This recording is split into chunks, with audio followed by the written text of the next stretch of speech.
नमस्कार साथियों, मेरा नाम है योगेश्वर। आप देख रहे हैं द पैराडाइज एकेडमी। तो आज हम पढ़ेंगे इंग्लिश ग्रामर के अंतर्गत फ्रेज एंड क्लॉज। ठीक है, चलिए शुरू करते हैं। सबसे पहले हम पढ़ेंगे फ्रेज। देखिए, इसकी डेफिनेशन समझना जरूरी है। किसी भी टॉपिक को जानने के लिए उसकी डेफिनेशन जानना बहुत जरूरी होता है। हम जब डेफिनेशन जान लेते हैं तो आधा काम तो हमारा पहले ही पूरा हो जाता है कि हम वो टॉपिक है क्या। ठीक है, तो सबसे पहले हम देखेंगे डेफिनेशन।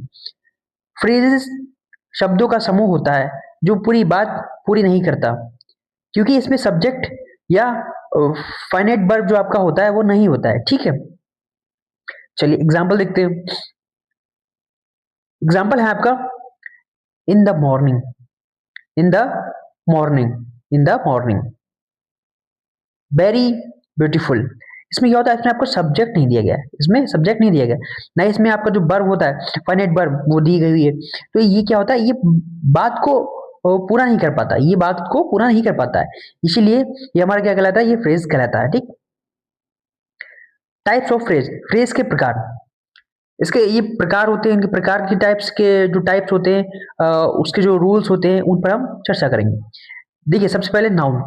नाउन फ्रेज क्या होता है, नाउन की तरह काम करता है। एज अ नाउन के रूप में जो फ्रेज नजर आता है वो क्या कहलाता है, वो नाउन फ्रेज कहलाता है। सीधी सी बात है। एग्जाम्पल क्या है, एग्जाम्पल है a beautiful girl, a beautiful girl, the king of Delhi, the king of Delhi. इसमें जो ये जो आपके शब्द देख रहे हैं अ ब्यूटीफुल गर्ल, तो ये आपका जो पूरा है एज ए सब्जेक्ट नाउन के रूप में प्रयोग होगा। द किंग ऑफ दिल्ली, ये सब्जेक्ट और नाउन के रूप में प्रयोग होगा। ठीक है, चलिए एडजेक्टिव फ्रेज, वो फ्रेज जो एडजेक्टिव के रूप में कार्य करते हैं। ठीक है, नाउन की विशेषता बताते हैं। एडजेक्टिव तो वही होते हैं ना जो नाउन की विशेषता बताते हैं, आपने पढ़ा हुआ एडजेक्टिव। तो फुल ऑफ होप, उम्मीद से भरा हुआ, फुल ऑफ होप मतलब उम्मीद से भरा हुआ। वेरी काइंड, ठीक है, वेरी काइंड, वेरी काइंड किसी की विशेषता ना, आप नाउन की विशेषता तो बताओगे, नाउन की विशेषता तो काइंड होगी कि वो बहुत दयालु है, राम बहुत दयालु है, मोहन बहुत दयालु है। ठीक है, भगवान बहुत दयालु है। तो किसी न किसी की विशेषता बताओगे ना, नाउन की विशेषता बताओगे आप। ठीक, चलिए एडवर्ब फ्रेज। एडवर्ब फ्रेज मतलब जो आपका वर्ब होता है। एडवर्ब क्या होता है, वर्ब की विशेषता बताने वाले को एडवर्ब कहते हैं। तो वो फ्रेजेस जो एडवर्ब के अंतर्गत आते हैं, मतलब एडवर्ब जो वर्ब की विशेषता बताते हैं, वे फ्रेजेस जो वर्ब की विशेषता बताते हैं एडवर्ब फ्रेजेस कहलाते हैं। ठीक है, चलिए एग्जांपल देख लेते हैं। एग्जांपल है इन अ हरी, एट नाइट। ओके, ये जो वर्ड आप देख पा रहे हैं इन अ हरी, एट नाइट, ये आपका एडवर्ब फ्रेज में आता है। किसके अंदर आता है, एडवर्ब फ्रेज। देखिए, इसमें घबराने की जरूरत नहीं है, बिल्कुल इजी वे में समझिए इसको। आपका जो एडवर्ब होता है, ठीक है, ये हमारा एडवर्ब फ्रेज के अंतर्गत आता है। आपको अगर पार्ट्स ऑफ स्पीच आते हैं तो आपको फ्रेज समझने में और क्लॉज समझने में बिल्कुल भी कठिनाई नहीं होगी। अगर नहीं आते हैं, सबसे पहले जाकर आप वर्ब पढ़ लीजिए। ठीक है, और जो आपका जो पार्ट्स ऑफ स्पीच थे। ठीक है, चलिए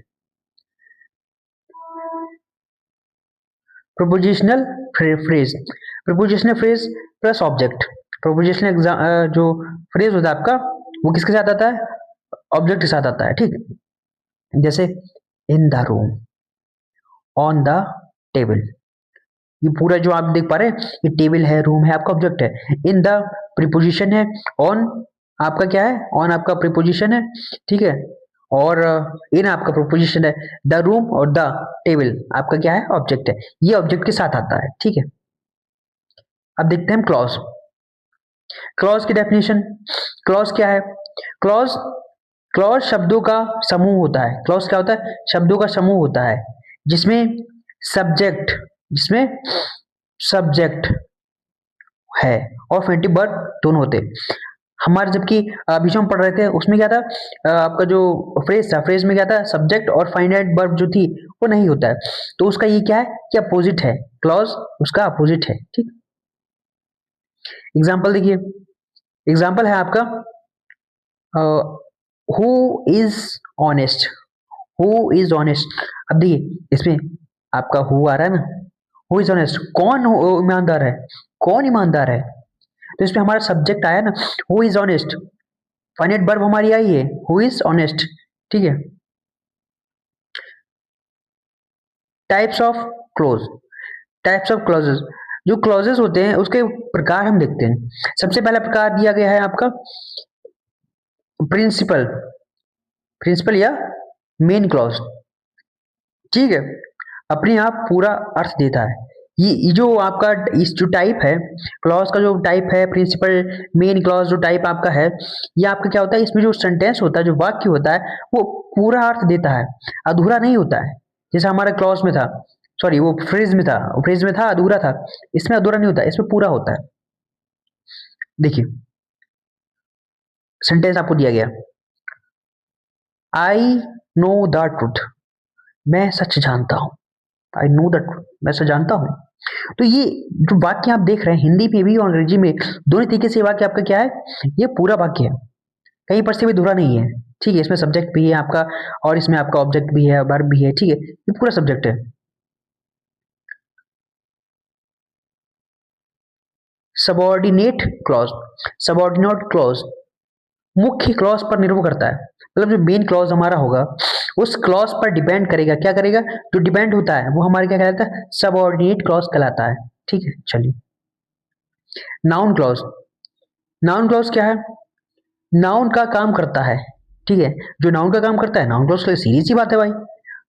इसके कुछ जो है वर्ड्स दिए गए, क्या देखें, कॉमन वर्ड्स, जैसे that, what, who, why, whether, ये सभी जो आपको यहाँ वर्ड दिखे गए हैं, ये सभी जो है नाउन का काम करते हैं। किसका काम करते हैं, नाउन का काम करते हैं, ठीक है। अब हम इनको सेंटेंस में लिखते हैं, समझने में थोड़ा आसानी होगी। That is, that he is honest is true. अब इसमें आप दैट देख रहे हैं, दैट हमारा क्या है, नाउन के रूप में प्रयोग हुआ है।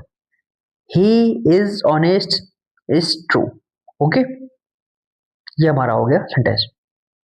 अगला sentence, I know what you want, मैं जानता हूं तुम क्या चाहते हो, मैं जानता हूं तुम क्या चाहते हो, वॉट यू वॉन्ट, तुम क्या चाहते हो, ठीक है। तो इसमें आप देख पा रहे हो जो वॉट हमारा किसके रूप में प्रयोग हुआ, हमारा नाउन के रूप में प्रयोग हुआ, किसके रूप में, नाउन के रूप में प्रयोग हुआ।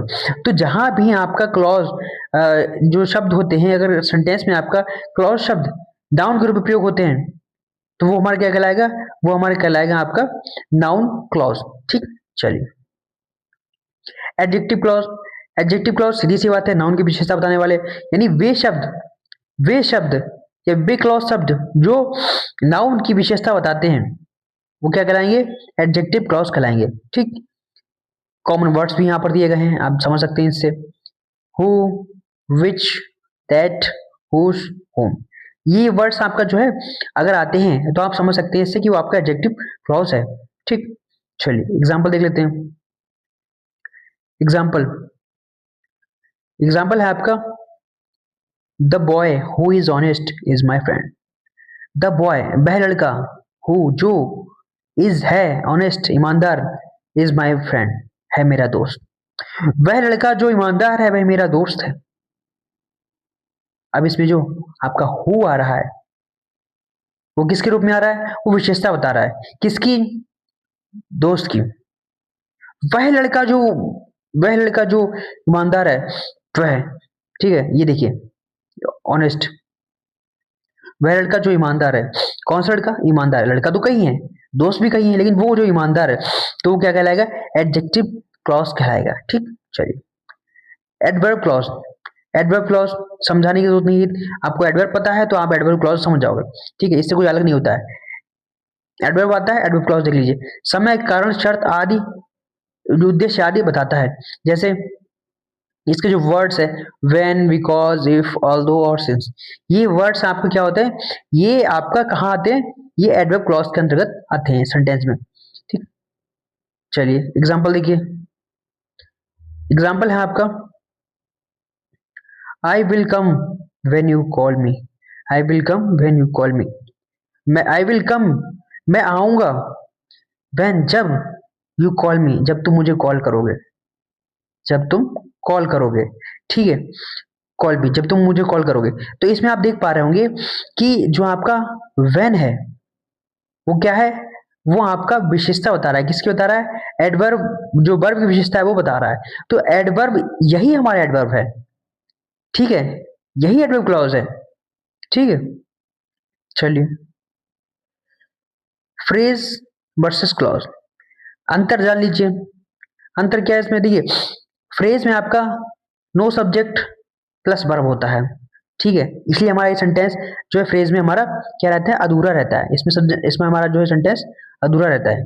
क्या रहता है? सेंटेंस अधूरा रहता है, ठीक है, इसमें हमारा सेंटेंस अधूरा रहता है। क्लॉज में हमारा सब्जेक्ट प्लस वर्ब दोनों दिए होते हैं, इसलिए हमारा सेंटेंस भी पूरा होता है, उसका अर्थ भी पूरा होता है। इनकम्प्लीट मीनिंग, देखिए साफ साफ दिखाई गया इनकम्प्लीट मीनिंग, इसका मीनिंग जो है कंप्लीट होता है। In the room, who is in the room, देखिए दोनों में तो समझिए, in the room, in the room अधूरा है। इन द रूम, रूम में कौन है, या फिर रूम कहाँ है, कैसा, कुछ भी हमें इसमें पता नहीं चल रहा है। और who is in the room, room में कौन है, हम सवाल कर पा रहे हैं, हमारा वाक्य पूरा है, ग्रामर के हिसाब से हमारा वाक्य पूरा है, ठीक है, यही हमारा क्लॉज है। इंपॉर्टेंट रूल्स, इंपॉर्टेंट रूल्स क्या है? सबसे पहले, वर्ब हो लेकिन फाइनाइट ना हो तो फ्रेज कहलाएगा, ठीक है। फाइनाइट वर्ब प्लस सब्जेक्ट हो तो क्लॉज कहलाएगा। हु, विच, दैट दिखे तो आपका एडजेक्टिव क्लॉज है। और अगर आपका बिकॉज, इफ, व्हेन दिखाई दे तो एडवर्ब क्लॉज है, ठीक है। चलिए, इसमें कंफ्यूजन नहीं होना चाहिए आपको। इजी ट्रिक, अगर अभी तक ऊपर मैंने आपको जो भी पढ़ाया, अगर उसमें आपको क्लॉज, फ्रेजेस फ्रेजेस में आपको कहीं भी कंफ्यूजन हो रहा है तो यहाँ पर उसकी कुछ ट्रिक्स हैं, ठीक है, इनको ध्यान से भी देख लीजिए, समझ में आ जाएगा जो भी डाउट होंगे। S B trick, S B trick क्या रही है? सब्जेक्ट प्लस वर्ब है तो क्लॉज, और सब्जेक्ट प्लस वर्ब नहीं है तो क्या है? फ्रेज कहलाएगा, ठीक।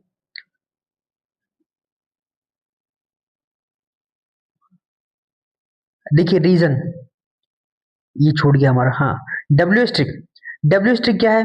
डब्ल्यू स्ट्रिक ये है कि विच, हु, विच, दैट, अगर आपका है तो वो आपका एडजेक्टिव क्लॉज है। क्या है? एडजेक्टिव क्लॉज है, ठीक है। यहाँ पे reason, reason, time, condition, trick, ठीक है, ये क्या है?